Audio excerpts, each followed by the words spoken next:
여러분, 제가 13년 전에 이제 여러분들 다 아실 거예요. 예전에 정말 유명했었던 KBS의 1박 2일이라는 프로그램을 너무 잘 알고 계실 겁니다. 당시에 KBS에서 이제 정말 대히트 그 리얼 버라이어티라는 그런 명목으로 이제 MC 강호동을 포함해서 이제 총 6명의 그 연예인들이 이제 전국을 돌아다니면서 좋은 것을 보여주면서 이제 리얼 버라이어티 형식으로, 그러니까 예능과 다큐를 적절하게 섞은 정말 재밌는 프로로 이제 많은 분들에게 이제 기억이 이제 남아 있을 것인데요. 이 에피소드 중에 하나 재밌는 일이 있었습니다. 이제 한 멤버가 이제 결혼을 하게 되었어요. 그래서 그날 따라 이제 기자분들이 이제 1박 2일에 그 진행되는 상황들을 기록하려고 이제 기자분들이 우르르 몰려오신 거예요. 그래서 강호동이 갑자기 거기서 이제 좀 심술이 나서 장난기가 발동한 거죠. 그래서 갑자기 이 연예인을 향해서 야, 이분 이번에 결혼하신단다, 기자분들 이분 빨리 인터뷰해달라 해가지고 그 추운 겨울에 책상 하나 딸랑 얹어놓고 그리고 A4 용지로 그냥 이렇게 인터뷰 해가지고 탁 붙여놓고 사람 하나 앉혀놓고, 세상에 그렇게 초라한 연예인 인터뷰를 한 적이 없다라며 이제 그렇게 이제 질문을 하기 시작했습니다. 그래서 기자들이 질문을 하게 됐습니다. 어떻게 해서 만나게 됐습니까? 뭐 정말 결혼을 언제 결심하게 되었습니까? 뭐 이런 이야기를 하는데 갑자기 한 여기자분이 손을 번쩍 드시더니 사랑하신가요? 막 이렇게 하는 거예요. 알고 봤더니 그 여기자분은 그 가수의 오래된 팬이었습니다. 그래서 팬심으로써 정말 사랑하시나요? 라는 그런 농담 반의 그런 말을 했던 것을 이제 기억을 하는데요. 저도 여러분들에게 질문하고 싶습니다. 여러분들 정말 여러분들에게 주어진 사람들을 사랑하고 계신가요? 오늘 저희가 보고 있는 이 고린도전서 13장은요, 우리가 잘 아시다시피 사랑장이라고 이제 부릅니다. 그래서 오늘 사도 바울이 이제 고린도전서의 내용들을 쭉 이제 언급하기 시작해요. 고린도전서는 교회 안에 있던 문제들이 너무 많았어서 그 문제들을 해결하기 위해서 사도 바울이 붓을 들었던 그러한 서신 중에 하나입니다. 도대체 사도 바울이 왜 고린도전서 안에서 이 내용들을 쭉 이어가다가 왜 갑자기 사랑에 대한 이야기를 하는 것일까? 이 의도를 알려면 저희가 앞에 보시는 12장을 좀 보실 필요가 있습니다.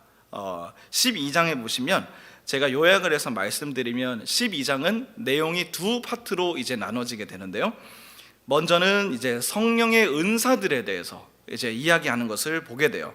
그래서 누구누구에게는 뭐 하나님께서 방언하는 능력을 주셨네. 그리고 누구에게는 이제 하나님께서 통역하는 그러한 은사를 주셨네. 그리고 누구에게는 어떤 지혜와 지식의 그러한 말씀을 전하는 은사를 주셨다라는 이런 식으로 교회 안에서의 다양한 은사들에 대해서 이야기하는 것을 보게 돼요.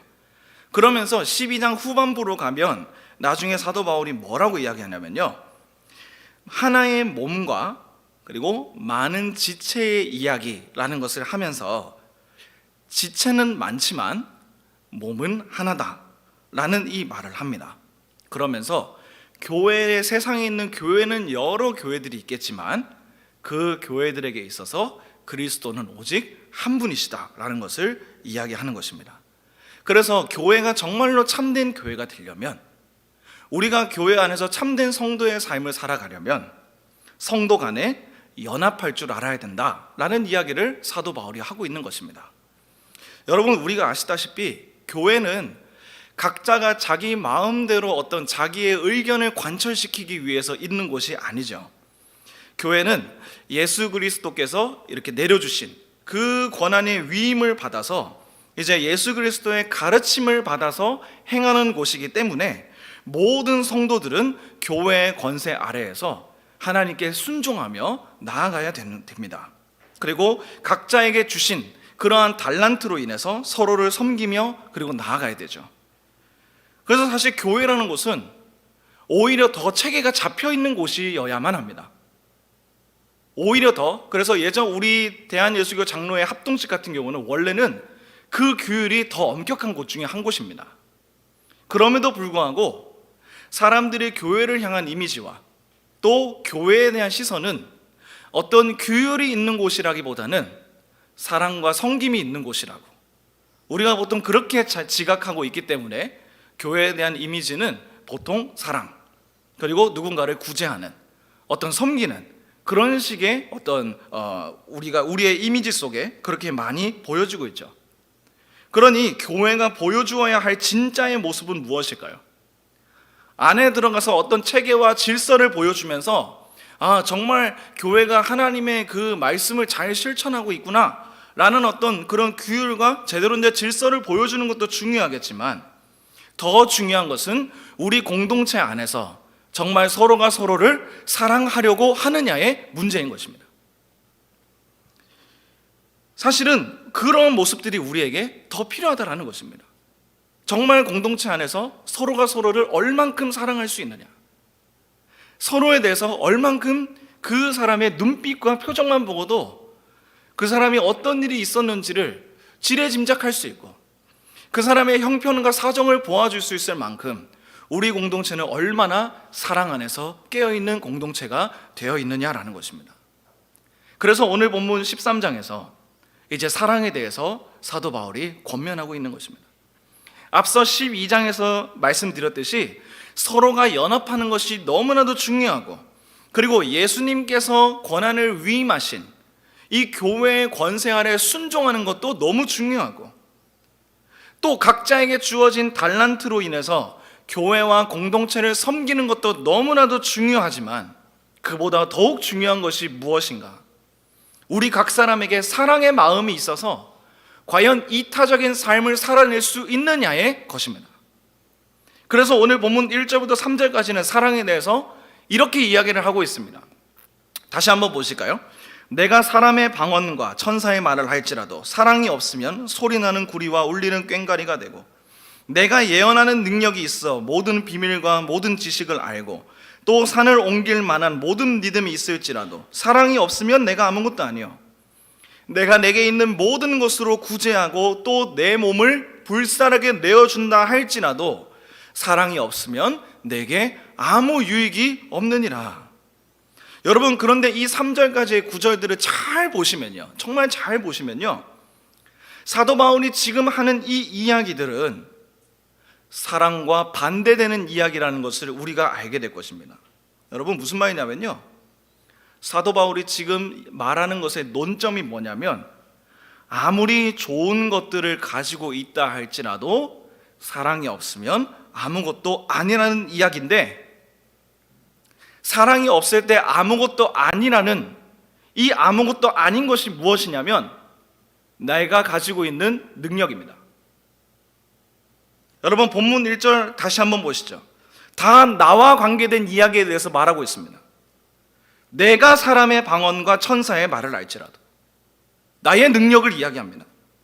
나에게 사람의 방언과 천사의 말이 있다 할지라도 사랑이 없으면 아무것도 아니라는 것이죠. 2절도 보실까요? 내가 예언하는 능력이 있어 모든 비밀과 모든 지식을 알고 또 내가 심지어는 산을 옮길 만한 모든 믿음이 있어도, 역시 교회 안에 주어진 나의 능력을 이야기합니다. 3절도 마찬가지죠. 내가 내게 있는 모든 것으로 구제하고 또 내 몸을 불사르게 내어준다 할지라도 다 나의 능력과 나의 헌신을 이야기하는 거예요. 나의 능력을 얘기하는 것입니다. 내가 무엇을 할지라도, 내가 이렇게 할지라도 다 나의 어떤 내가 가지고 있는 출중한 능력입니다.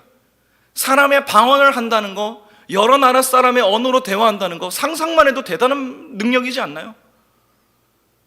내가 방언하고 소리가 나는 것들로 있었다 할지라도, 내가 나의 몸을 불사른다 할지라도 나에게 어떤 출중한 능력이 있고 심지어는 산을 옮길 수 있을 만한 믿음이 있다 할지라도 사랑이 없으면 아무것도 안 된다. 무슨 말이냐? 공동체는 나의 능력으로 세워지는 것이 아니라는 이야기입니다. 그리고 공동체는 나의 능력만으로 될 수 있는 것이 아니라는 이야기입니다. 능력이 없어야 된다는 얘기가 아니라 그 능력을 어떻게 사용하느냐의 차이입니다. 내가 교회에서 행동하는 모든 원인이 나에게 맞춰져 있으면 우리는 제대로 사랑할 수 없다는 거예요. 왜요? 나는 괜찮거든요. 나는 능력이 있어서 괜찮거든요. 나는 뛰어나기 때문에 이 교회 안에서 살아남을 수 있거든요. 나는 어떤 누군가보다 좀 더 헌신적이기 때문에 살아남을 수 있다는 거거든요. 그러나 나에게 초점이 맞추어져 있으면 우리는 아무도 사랑할 수 없다는 것입니다. 교회는 공동체로 이루어지고 예수님은 모든 사람을 위해서 죽으셨는데 왜 우리는 교회 안에서 각자 도생의 삶을 살게 되는 것일까요?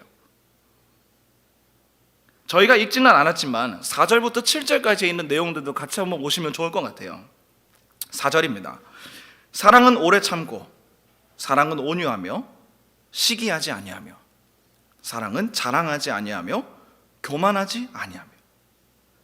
여러분, 누군가에 대해서 오래 참을 수 있다는 것은 다른 사람을 위한 마음이 없으면 불가능한 일이죠. 마찬가지로 내가 스스로 온유해지고 싶다고 온유한 성격이 되는 것도 아닙니다.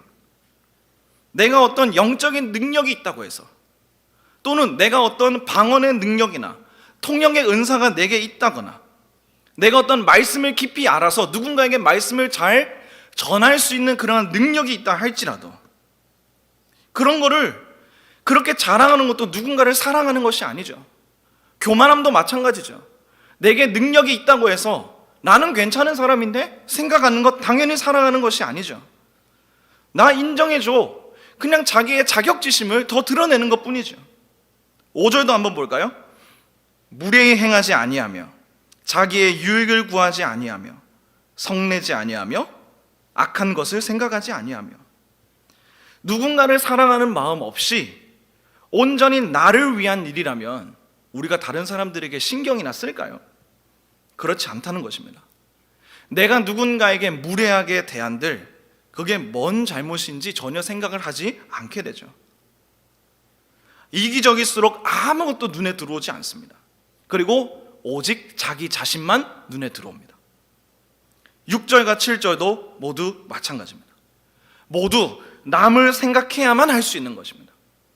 불의를 기뻐하지 않는 것, 진리와 함께 기뻐할 수 있는 것, 모든 것을 참고 믿어주고 바라고 견디는 이 모든 행위는 이기적인 사람에게는 아무 소용이 없다는 얘기입니다. 사랑하려는 사람에게만 해당되는 말이고 사랑하는 사람에게만 이러한 고통이 따른다는 것입니다. 고통이 따른다는 거예요, 여러분. 누군가를 사랑하면 고통이 따르죠. 사랑하기 때문에 우리는 고통당합니다. 누군가를 사랑하고 배려하려고 하기 때문에 우리는 마음의 상처를 받습니다. 나 자신만을 위해서 나의 능력을 최고치로 인정하는 사람은 다른 사람의 고통 따위 신경 쓰지 않고 살아갈 수도 있습니다. 사실 세상적으로 봤을 때는 얼마나 지혜로운 삶이겠어요. 스트레스 별로 받지 않고 그냥 나만 잘하고 나만 잘 살아남으면 돼. 얼마나 똑똑한 생각이겠습니까? 그러나 우리가 누군가를 사랑한다는 것은 그 사람의 과거와 현재와 미래까지 다 끌고 안고 간다는 것을 이야기하죠. 더 고통스럽고 더 인내가 필요하고 더 스트레스를 받고 더 괴로운 삶을 우리가 스스로 자처하는 삶이 사랑하는 삶이죠. 왜 우리가 이런 길을 걸어야 될까요? 왜 우리가 이렇게 손해봐야 되고 왜 우리가 누군가를 사랑한다는 명목하에 내가 원하지도 않는 사람을 사랑해야 되고 내가 왜 사랑 때문에 상처를 받고 내 마음을 왜 다 내어주어야 하겠습니까? 사랑받는 것만큼 상처받는 것도 없잖아요. 왜 우리가 그 일을 해야 될까요? 다른 이유가 없습니다. 예수님께서 그 길을 걸어가셨기 때문입니다.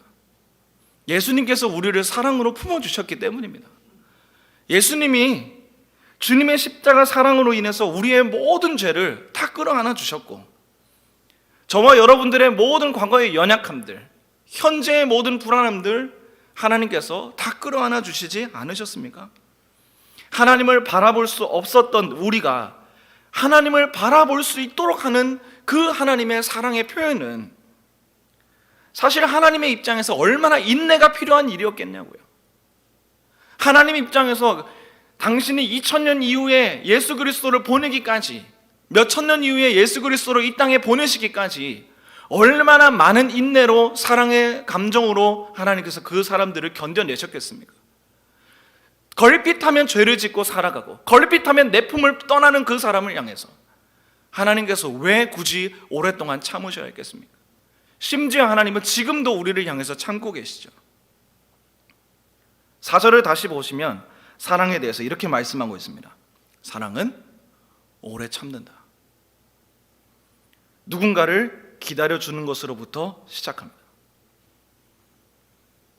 때로는 우리가 누군가를 바라봤을 때 언짢은 표정을 지을 때도 있습니다. 그 사람의 말의 행실이 어떻든, 그 사람의 말의 표현이 어떻든, 생각이 나와 다르든 어떤 이유이든 간에 우리가 그 사람을 향해서 얼굴을 찌푸릴 순간들이 반드시 있을 것입니다. 그러나 기다려줘야 하더라고요. 물러 터진 소리인지도 모르겠지만 분명한 것은 지금 당장 내 마음에 들지 않다고 해서 당장에 그것을 억지로 고치려고 하는 것이 다가 아니라는 거 너무 잘 알고 계시지 않습니까? 오히려 쪼려고 하면 쪼려고 할수록 내 품을 더 떠나는 모습 보지 않으셨습니까? 또한 사랑은 온유해야 하죠. 이것은 다른 사람과의 관계에서 부드럽고 친절하게 대하는 것을 말하죠. 자랑하지 않는다는 것은 자신을 드러내놓고 뽐내지 않음을 말합니다. 교만하지 않는다는 것은 내가 내 사정을 더 부풀리지 않는다는 것을 이야기합니다. 결국 이타적인 것이 사랑의 본질이라 말씀하고 있는 것입니다. 무례히 행하지 않는다는 것은 사회생활에서 합당한 예절에 따라 행동해야 하고, 자기의 유익을 구하지 않는다는 것은 사랑의 본질을 잘 나타나고 있죠. 이건 역시 이타적인 삶을 이야기하고 있는 것입니다. 여러분, 이것이 우리가 늘 생각하며 살아가야 하는 사랑의 본질인 것 같습니다. 사실 다 알고 있는 원론적인 이야기입니다. 그러나 우리가 역시 나를 중심으로 생각할 수밖에 없게 되더라고요. 너무 오래 봐서 그럴까요? 너무 많이 봐서 그럴까요? 그 사람의 본질에 대해서 생각하지 않고 내가 바라봤던 그 사람의 데이터로 그 사람을 평가하지 않습니까?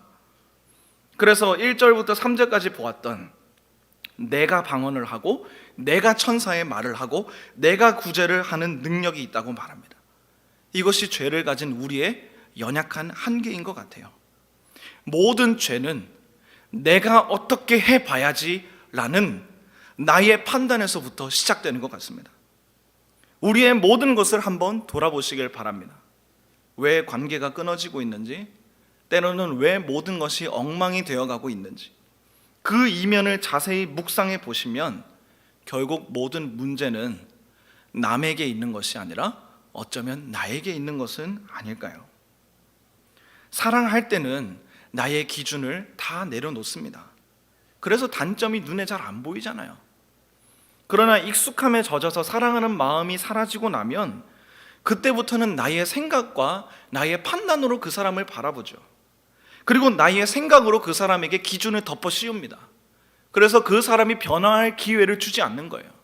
쟤는 과거에도 저랬으니까 지금도 저러는 것이고, 쟤는 지금도 저러니까 미래는 안 봐도 뻔하다. 어쩌면 우리가 누군가를 보며 판단할 때 내 안에 그런 프레임을 씌워놓고 바라보지는 않느냐는 것입니다. 그러나 여러분, 주님은 절대로 그렇게 하지 않으셨죠.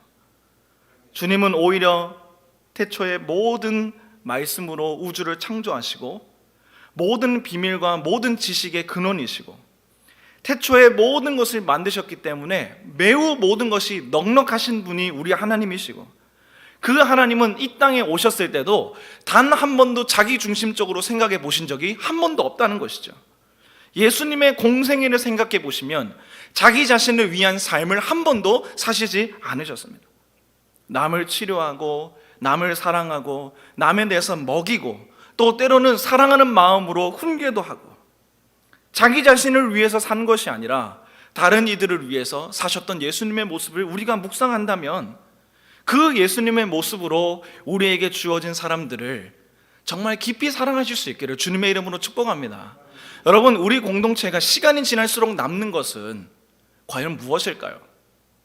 우리의 공동체가 점점 우리가 세월이 지남에 따라 남는 것은 무엇일까요? 내 주변에 계신, 내 옆에 계신 우리 동역자밖에 없지 않겠습니까?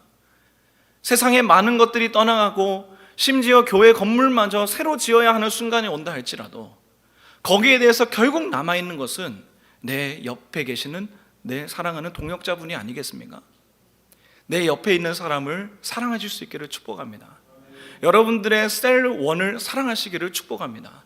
여러분의 셀 리더를 사랑해 주시기를 축복합니다. 직분을 위해서 교회 안에서 사랑하고 봉사하고 헌신하시는 분들을 사랑해 주시기를 바랍니다. 담임 목사님을 사랑해 주시고 교육자분들을 사랑하여 주시고 여러분들의 가정도 화목이 이렇게 사랑하여 주시고 여러분의 삶의 자리에서 누구를 만나든지 사랑해 줄 수 있고 품어줄 수 있는 그런 우리 공동체가 되시기를 축복합니다. 결국에는 주 안에서 사랑하는 것 외에는 우리에게 남는 것이 없습니다. 얼마나 더 비판하고 얼마나 더 정죄하고 얼마나 더 그런 마음을 품어서 나에게 무엇이 유익할까요? 심지어 내게 좋은 것이 있다 할지라도 사랑이 없으면 아무것도 아니라는데 우리의 감정을 상하고 불킬 만한 일로 우리의 마음을 어지럽게 하지 않았으면 좋겠습니다.